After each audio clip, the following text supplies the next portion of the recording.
So let's get into it a little bit. I mean, you now manage, how many houses do you manage right now, Brad? So we're onboarding about 6 or 7 now. So we should be in the 110, 115 range. But and those are all vacation rentals, right? They're all vacation rentals in Salt Lake, St. George, Moab, and soon to be Park City.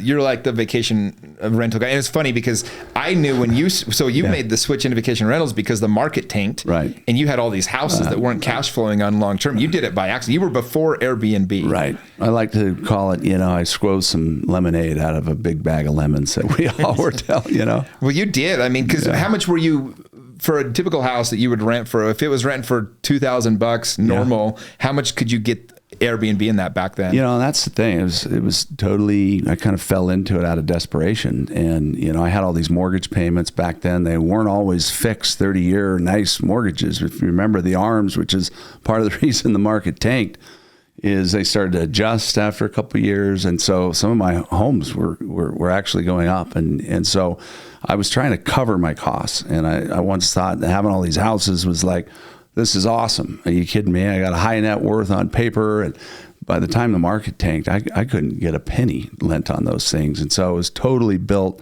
out of desperation, and 4 homes that were vacant weren't being taken care of. And, one was in Sugar House, and one was a condo in Taylorsville. And then there was another unit in Riverton. Those are the 4 homes that we launched. And I was originally going to do 1. And it turns out that doing 4 was a blessing, because back then we were listing 4, 5, 6, and 7 on VRBO. Airbnb didn't even exist. I'm like, what's Airbnb? Right. Until recently, right? And but when people would inquire, I wouldn't post my calendars back then. And so I would make them call or email us on the availability of the units. Now that's probably not the best practice, but it still is powerful if you have more than 1 unit, because you can kind of say that one's booked, to the other one, and then what else do you have? Yeah.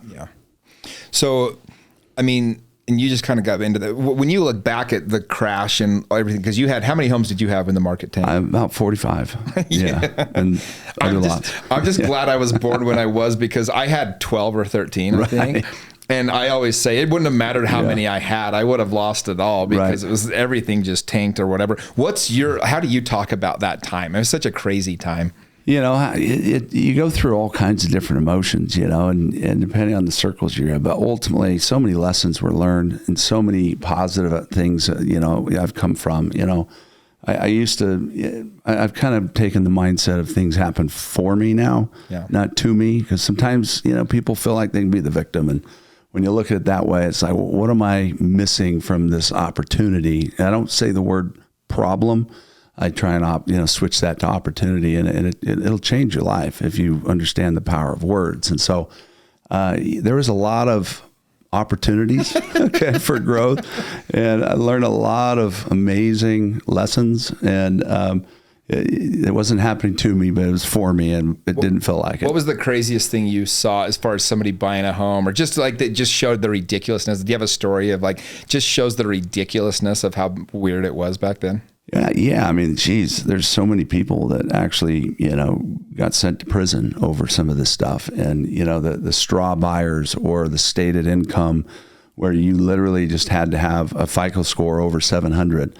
And you didn't even have to have a job. Like, loan reps were telling you, hey, these are the programs. People want to deploy their capital. And anyway, mortgages back then, anybody could get a loan if you had decent credit. Literally anybody. And so they were buying these houses that other people owned, right? They were partnering, and they would sell the house for like an unbelievable amount of money. If it was worth $1 million, they'd sell it for 1.9. And back then, you could actually pick your appraiser. Okay, this is why this all changed. That's the craziest part, right? Like, that is the craziest part. And if the appraiser didn't give you the number that you needed, you would say, fine, we're never using you again. And so it was, we'll find the appraiser that'll do it. And our appraiser back in the mortgage days, we were 95% of his income, and I never got into, crazy numbers like that or putting pressure on things, but I saw other people do it, manufacturing tax returns and doing different things. So all these lending guidelines you're seeing now are all based on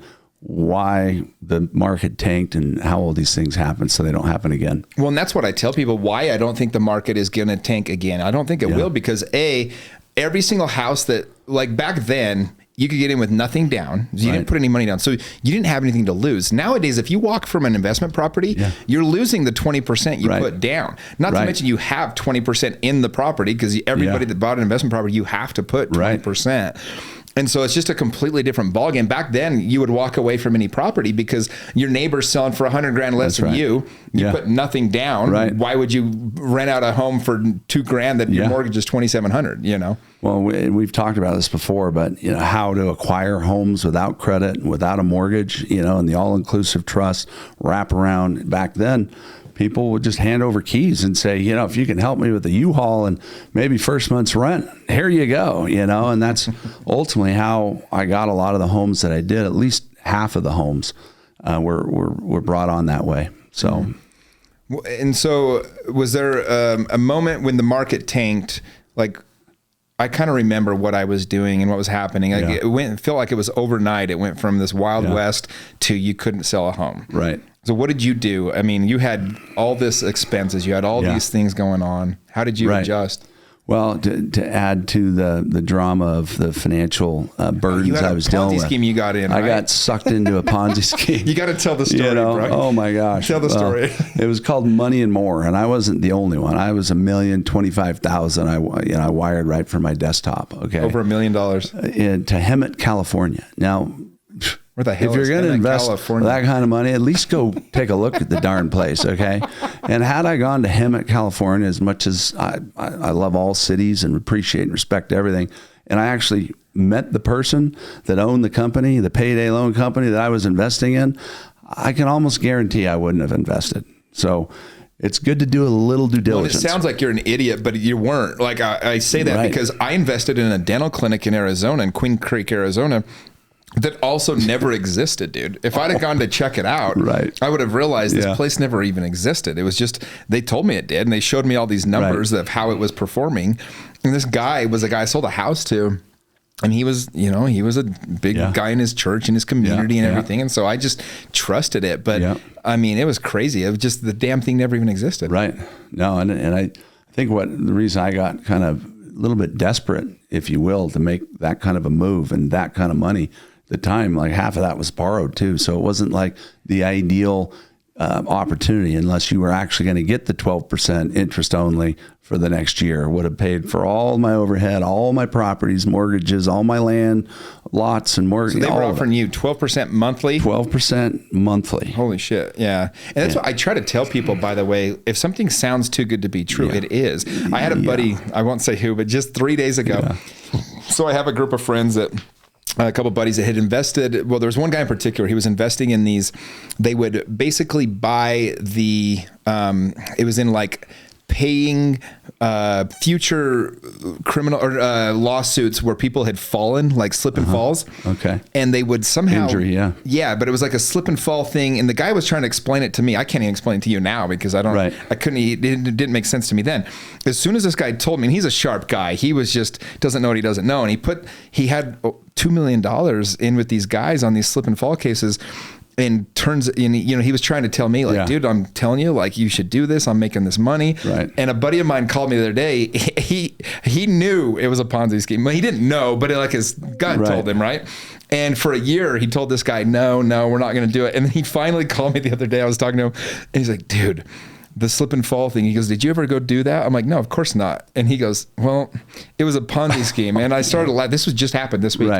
And I'm like, yeah, of course it is, dude. Like, we talked about this. He goes, I know. He goes, I put in 180 grand 2 weeks ago. Oh, shoot. Barely after a year of like, he goes, I don't know why I didn't listen to myself. I know better. Why do I have to learn these things the hard way?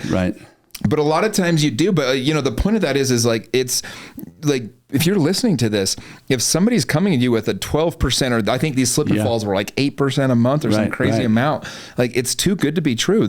You've got to be able to track the books all the way back and see the case. And you know, and the extent to which these people will go. I mean, Bernie Madoff, he screwed everybody in. He literally fooled the smartest people in the world.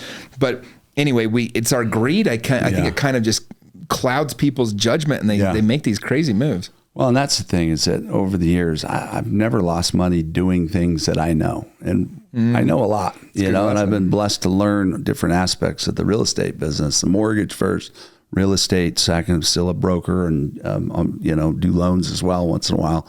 Then the credit repair, the credit, mortgage, real estate, and then the home flipping, the construction, the remodel, and it goes hand in hand. And so I try and stay in my lane. I really think but some people don't have a lane, and they just have money, and they need to be aware of that type of situation. So it's good to do your due diligence.